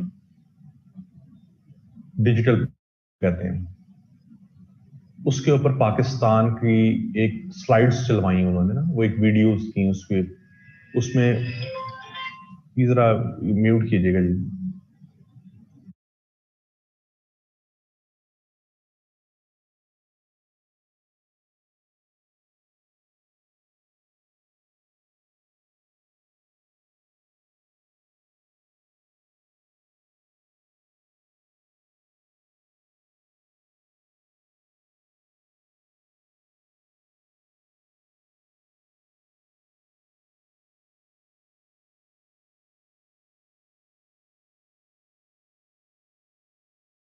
करना। तो उन्होंने क्या किया, उस डिजिटल प्रोजेक्टर्स के ऊपर पाकिस्तान की टूरिज्म दिखाया जा रहा है, पाकिस्तान की कल्चरल डाइवर्सिटी दिखाई जा रही है, पाकिस्तान की नॉर्दर्न एरियाज दिखाए जा रहे हैं। उससे लोगों के अंदर पाकिस्तान के बारे में इमेज बहुत चेंज हो गया पाकिस्तान का। पहले वो एक टेररिस्ट कंट्री समझते थे, लोगों का आहिस्ता आहिस्ता इमेज बिल्डिंग हुई कि नहीं, पाकिस्तान एक पीसफुल कंट्री। बहुत से लोग टूरिज्म के लिए आए जर्मनी से पाकिस्तान। इमेज बिल्डिंग करें अपने मुल्क की दूसरे मुल्कों में, और ये होता है डिप्लोमेसी के थ्रू। आपका जो फॉरेन ऑफिस है ये उसका काम है, तभी आप सही तरीके से ग्लोबलाइज हो सकते हैं। आप पाकिस्तान भी अफ्रीकन कॉन्टिनेंट की तरफ नहीं देखा था। अभी पीटीआई गवर्नमेंट आई तो इन्होंने आती एक लुक अफ्रीका पॉलिसी दी है, ये जरा पढ़िएगा, बड़ी इंपॉर्टेंट पॉलिसी। अब ये अफ्रीकन कॉन्टिनेंट के साथ ट्रेड रिलेशंस बनाने जा रहे हैं, कल्चरल रिलेशंस, टाइज बनाने जा रहे हैं। पहले हमने कभी 70 सालों में गौर ही नहीं किया कि वो भी एक रीजन है। तो इस तरह के इनिशिएटिव एक्सप्लोर करें नए एरियाज को, नए मुल्कों को, तो तब होता है जब आपकी डिप्लोमेसी स्ट्रांग होती है। तो ये एक ओवरव्यू है जी इसका, look Africa policy. Look Africa, ये जी एक ओवरव्यू है इसका पूरे ऐसे का। कोई रॉकेट साइंस नहीं है, कोई मुश्किल चीज नहीं है इससे, सिर्फ प्रैक्टिस है। चीजों को थोड़ा सा जरा समझने की जरूरत है। एक दफा आप समझते हैं तो आपको चीजें समझ आना शुरू हो जाती है।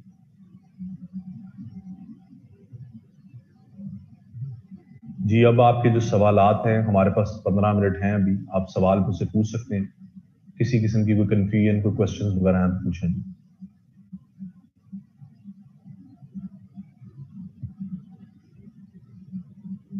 कंक्लूजन ये होता है कि आप ये सारी बातों को आखिर में समराइज कर देते हैं, ये आपका कंक्लूजन है। कंक्लूजन में कोई नई बात तो नहीं होती, आउट ऑफ द वे जाके बात तो नहीं होती कि आपने कोई अलग से कंक्लूड बात करनी। यही सारी बातों को आप एट द एंड से आप अपना थीसिस स्टेटमेंट देते हैं और आप जनरली इसको कंक्लूड कर देते हैं। उसमें कोई ऐसा नई बात तो नहीं होती उसमें कंक्लूड करने में। असाइनमेंट आपकी है कि आपने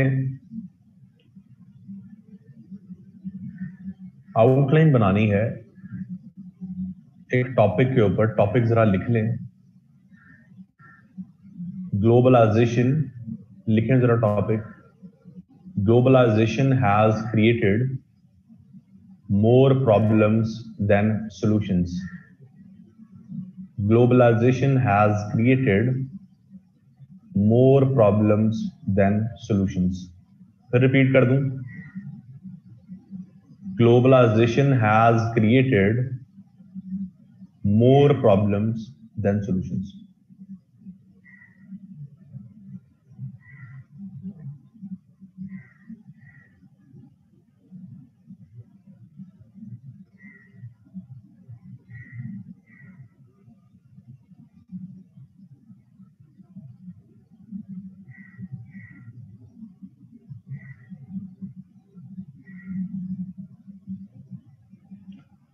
ये आप कब तक सबमिट करवा देंगे जी?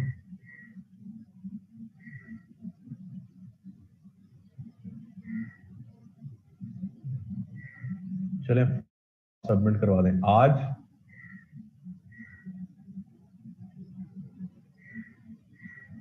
नहीं, आप टाइम थोड़ा ले लें, इस पे काम करें, थोड़ा इसको पढ़कर फिर करें, इतनी जल्दी में इसको बेशक ना करें, फ्राइडे को कर लें। फ्राइडे सैटरडे तो नहीं, लेकिन फ्राइडे को कर लें, फ्राइडे को कर लें या सैटरडे को कर लें, it's totally up to you. Time आप लोगों ने डिसाइड करना, उस पर आ जानी चाहिए। फ्राइडे इज गुड, चलें फ्राइडे को कर लें आप, ठीक है? फ्राइडे को कर लें, फ्राइडे 9 PM, ठीक है जी? 9 PM, शाम रात को 9 बजे। चलें सैटरडे को कर लें जी, सैटरडे को कुछ लोग कह रहे हैं सैटरडे को रात 9 बजे कर लें। सैटरडे 9 PM को आपकी असाइनमेंट सबमिट हो जानी चाहिए, जिसमें आपने आउटलाइन बनानी है उस टॉपिक के ऊपर।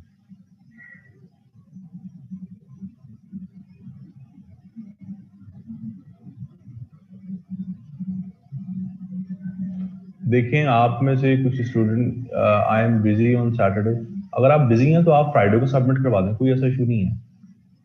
सैटरडे के बाद नहीं सबमिट करवा सकते, उससे पहले तो आप बेशक आज सबमिट करवा दें, ठीक है?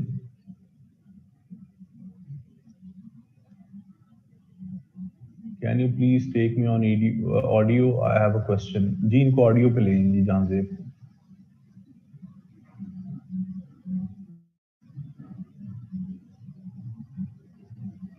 अस्सलाम वालेकुम सर। जी वालेकुम सलाम।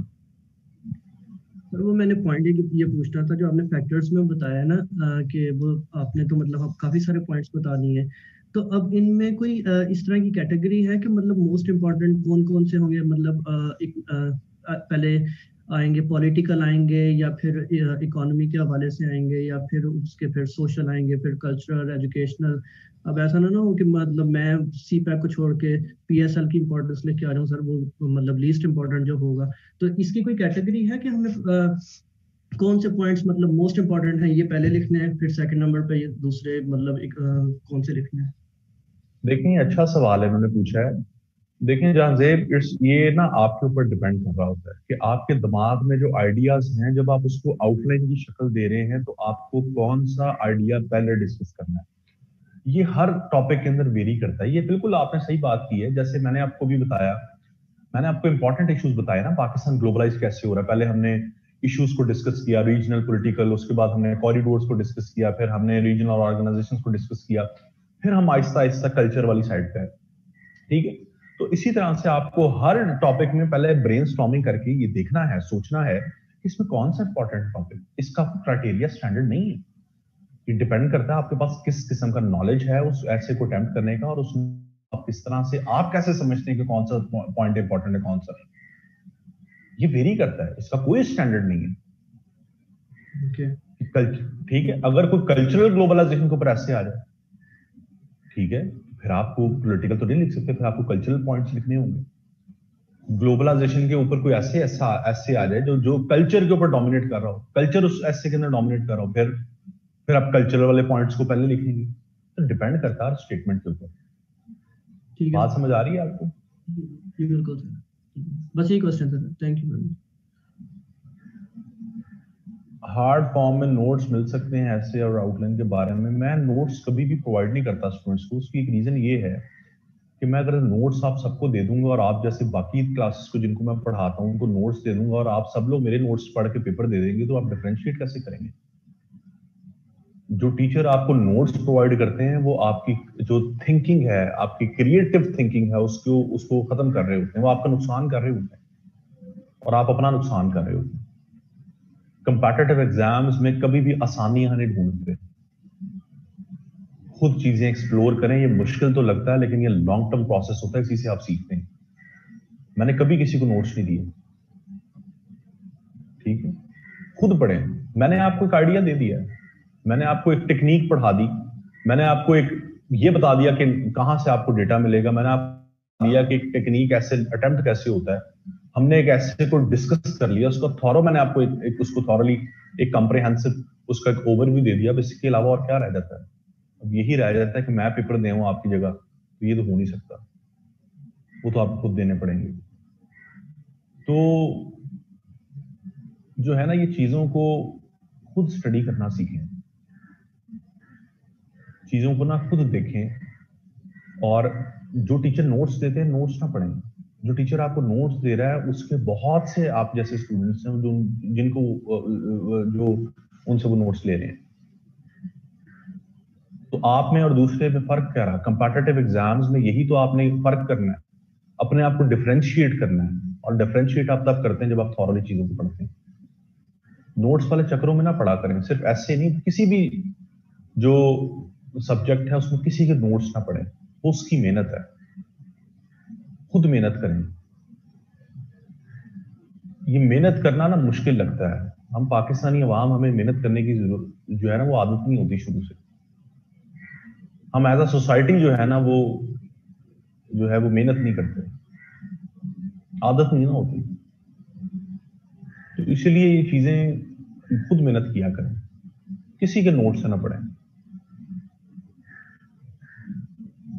थीसिस स्टेटमेंट वाला पार्ट मैं कौन सा रिपीट करूं? थीसिस स्टेटमेंट तो मैंने पूरा कॉन्सेप्ट आपको समझाया था।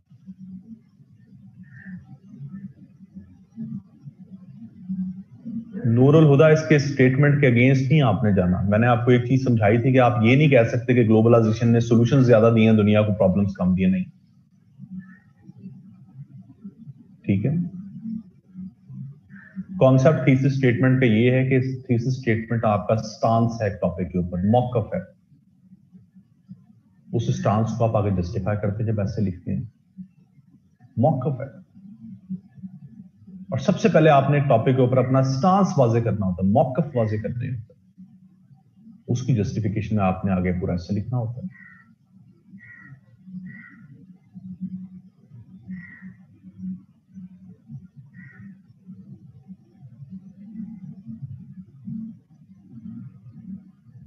Can you please spare a few minutes at the end of the last lecture of essay?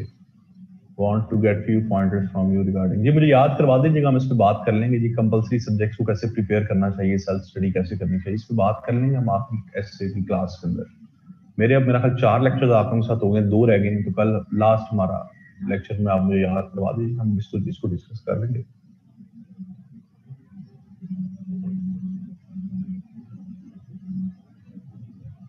और जी कोई क्वेश्चन वगैरह है आप में से किसी का पूछने?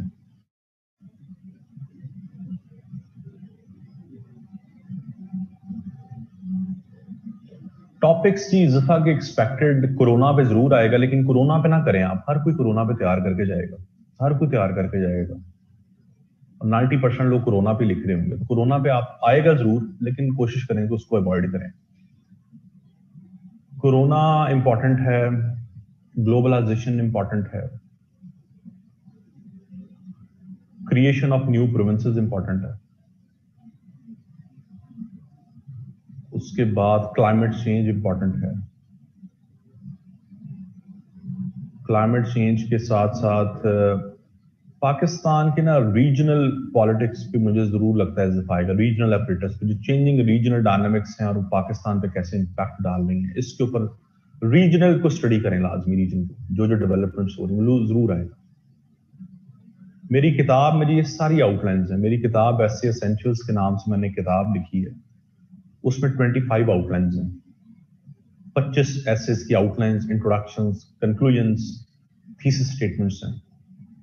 आपको हर चीज मिल जाएगी उसमें, क्लाइमेट चेंज पे भी मिल जाएगी, प्रोविंसेस पे भी मिल जाएगी, डिजिटाइजेशन पे, इकोनॉमी पे, इस पे नहीं, सिविल मिलिट्री इंटरवेंशन पे कभी भी क्वेश्चन भी नहीं इवन आएगा आपसे, सिविल मिलिट्री इंटरवेंशन पे नहीं आएगा। मेरी बुक का नाम है जी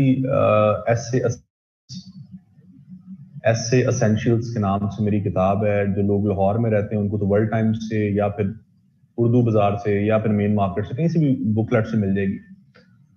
जो लोग दूसरे शहरों से हैं वो दराज.pk पे ऑर्डर कर सकते हैं, और वर्ल्ड टाइम्स ऑनलाइन फोरम पे भी ऑर्डर कर सकते हैं, अपने शहर की बड़ी आउटलेट से भी खरीद सकते हैं।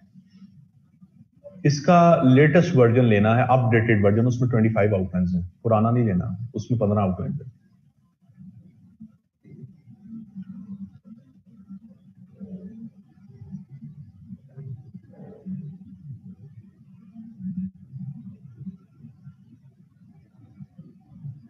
मिलिट्री की इंटरवेंशन क्यों ऐड की जाती है?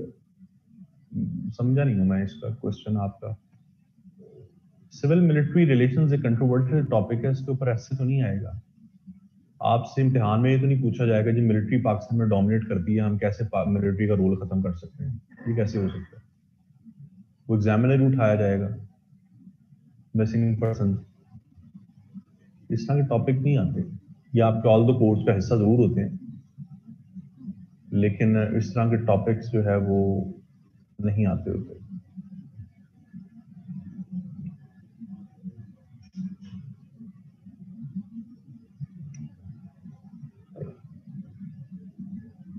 दो चार मिनट हैं जी, कोई क्वेश्चन वगैरह है तो आप पूछ लें।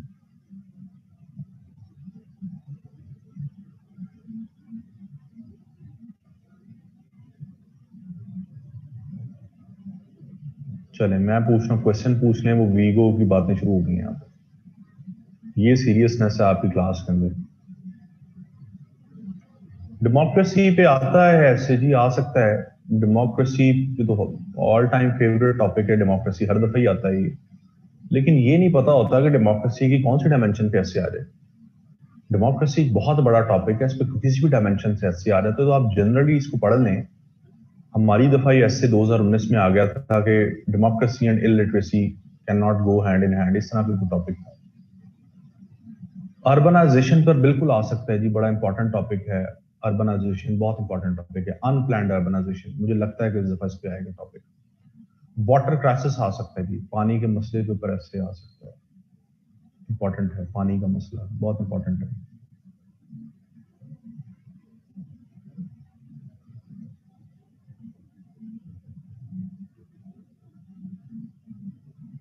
और क्लाइमेट एसेस लो स्कोरिंग, देखें ऐसे के अंदर लो या हाई स्कोर नहीं आपने पास करना होता है, कोशिश करें।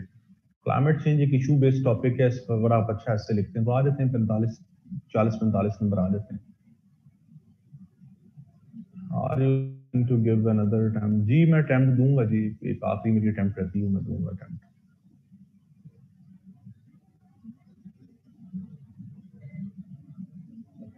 फेमिनिज्म पे भी आ जाता है, लेकिन फेमिनिज्म का टॉपिक पता नहीं, करना है तो आप कर लें। जिन लोगों का जेंडर स्टडीज है वो तो लाजमी करें, जिनका नहीं है वो ना करें। ये भी एक बहुत बड़ा टॉपिक है, और फिर इसमें भी फेलियर रेट ज्यादा है, तो इस वजह से ना ही करें तो बेहतर है।